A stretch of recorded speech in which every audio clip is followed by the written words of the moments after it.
Hi, folk. I'm gonna count down from 5, and then we'll get started.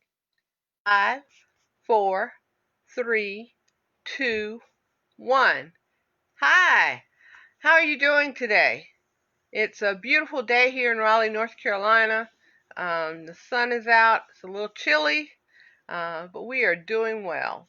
And so, thank you so much for joining me here.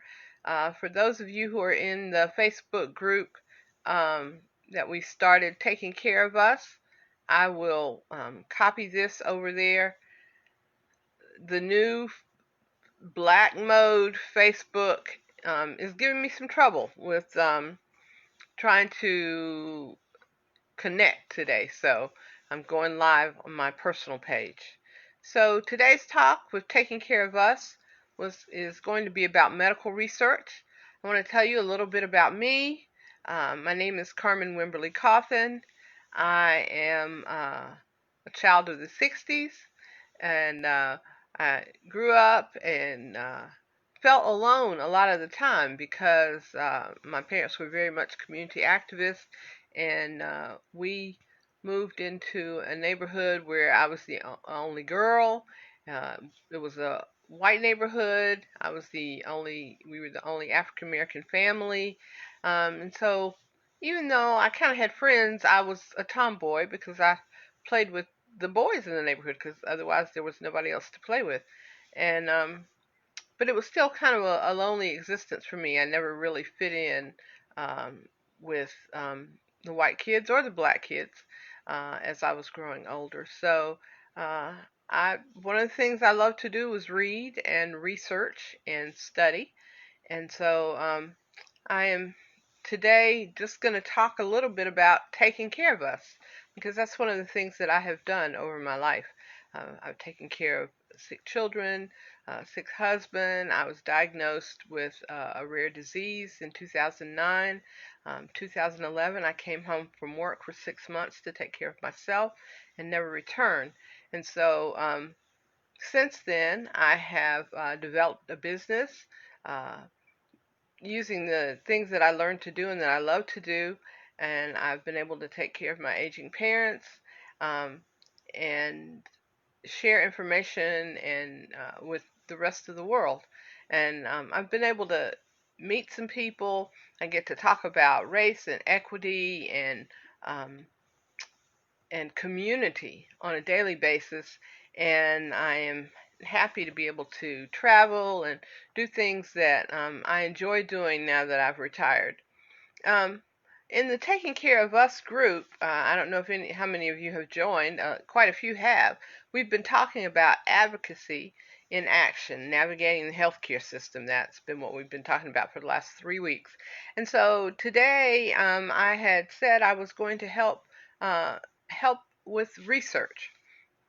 So in that group, at around 12:15, I have released a document that has most of the websites that I go to when I have to do some research on anything medical, because I there's a lot of stuff out there on the internet, and it's not all valuable. A lot of it is scams. A lot of it is just things that have happened to people, and we don't discount what has happened to people, but that's not always the best information to go get.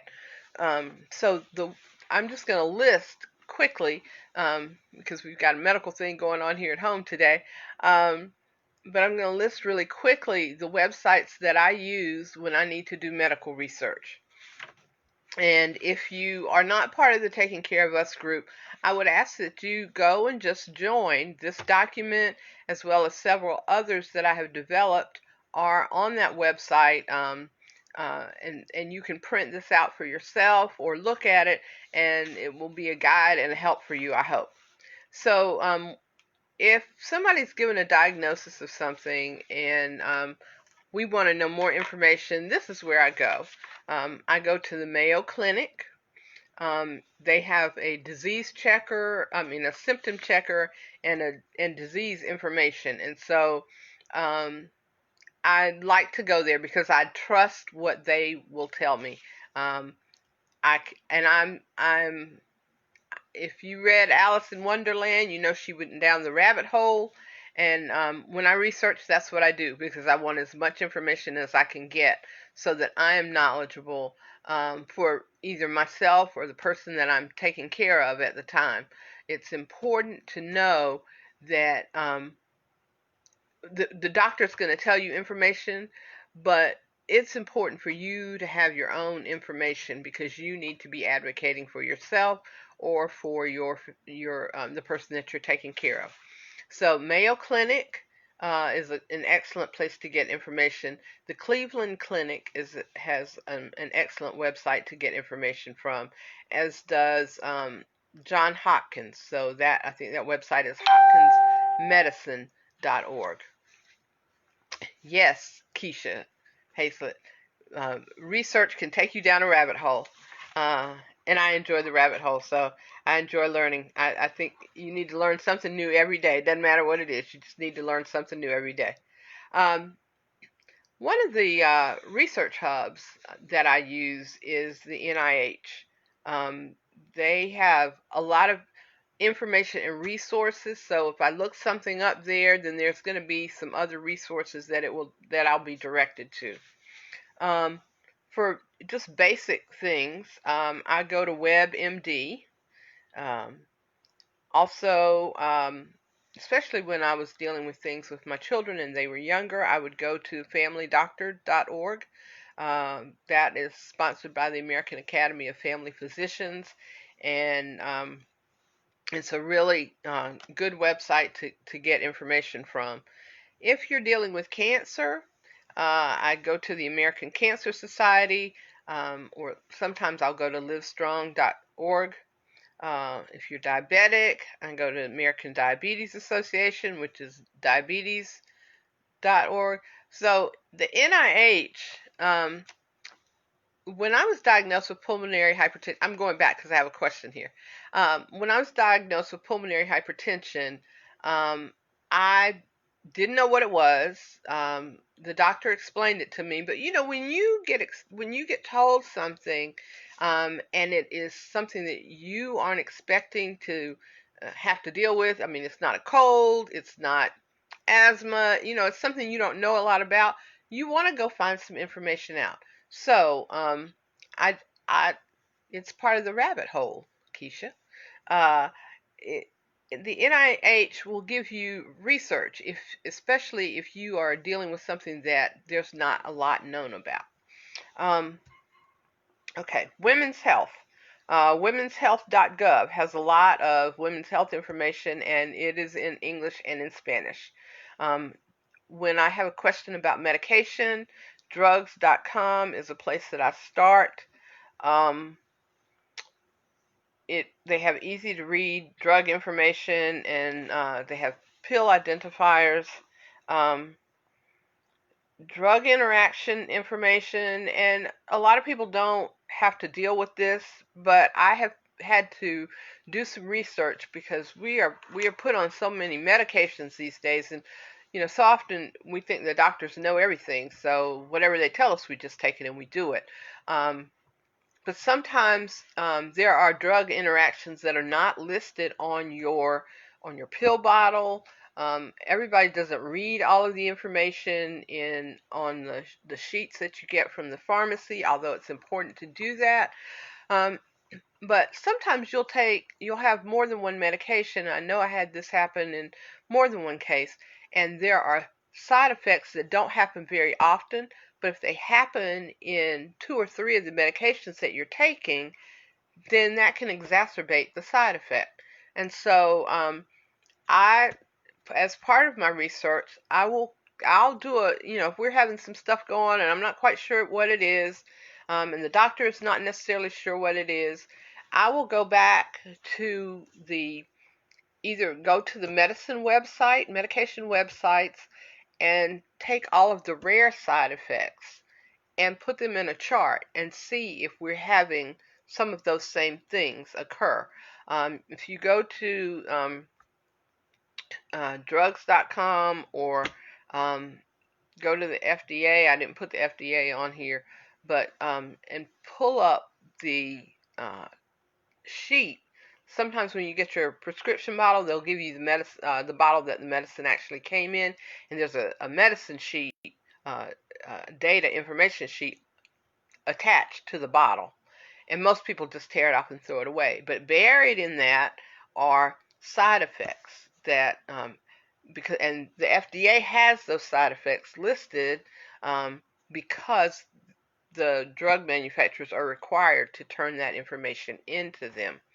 So when that occurs, I have gone back and looked up the side effects and done a chart for the medications that somebody is on to see if those side effects come up in more than one medication and may cause something that somebody, it's not a normal side effect that people would get. If two or three of them are, you're taking two or three medications, that those side effects could be exacerbated, so you could have more of them to show up. And I have taken those charts to the doctor's office and said, this is the research I did, and this is what I think is going on. I know, you're the professional, but would you look at what I've put together and see if that makes sense? And that actually has been the issue at some point. Um, the other, so the National Library of Medicine and National Institute of Health, Medline Plus is another good place to check for information. When I was diagnosed with pulmonary hypertension, and it is still considered a rare disease, and let me tell you what it is. So there is an artery going from your heart to your lungs. Pulmonary hypertension occurs when that artery is constricted or it's tightened. It doesn't open as much as it should. So it makes the pressure your and it's not your essential like the hypertension kind of blood pressure. It is a different kind of pressure, and it causes problems with it's a heart and a lung disease. And shortly before I was diagnosed, it was still considered, a rare disease that would kill you in a couple of years' time. They have made much progress, thank God. And so there are many medications out there now that can help with that disease. But if you are diagnosed with something that the doctor tells you is kind of rare, there is rarediseases.org. It's the National Organization for Rare Disorders.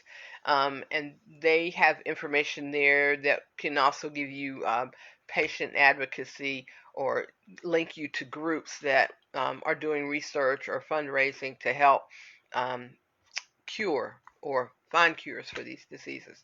The other things I was going to tell you about research, we were going to talk about if when you are released from the hospital and you're going to a rehabilitation facility, usually your Department of Health in your state has resources for you to look up and check out with.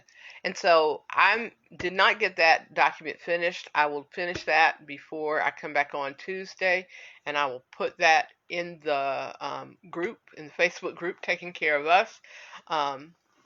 As I said, we've got a little medical situation going on here today, so I need to go and make another doctor's phone call. But no corona. We're not having Rona over here. She's not visiting with us. So I wanted to share this information with you today.